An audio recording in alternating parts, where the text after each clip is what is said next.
এদিকে আপনাদের যে ছবি আমরা তুলে ধরবো বনগাঁর ছবি, সেখানে দেখা যাচ্ছে বেআইনিভাবে এলপিজি সিলিন্ডার মজুত করা হয়েছে। এনফোর্সমেন্ট ব্রাঞ্চ এবং পুলিশের অভিযান। বনগাঁ থেকে গ্রেফতার ব্যবসায়ী বিশু শেখ। অবৈধভাবে অটোতে গ্যাস ভরার কাজ করত।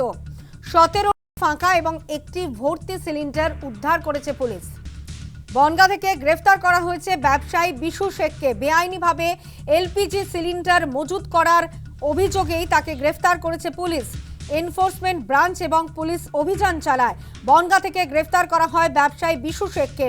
অবৈধভাবে অটোতে গ্যাস ভরার কাজ করত বিশু। 17টি ফাঁকা এবং একটি ভর্তি সিলিন্ডারও উদ্ধার করেছে পুলিশ। একদিকে গ্যাস নিয়ে হাহাকার করছেন গ্রাহকরা, অন্যদিকে বেআইনিভাবে এলপিজি সিলিন্ডার মজুত করার অভিযোগে এক ব্যবসায়ীকে গ্রেফতার করল পুলিশ। বনগাঁ থেকে গ্রেফতার করা হয়েছে।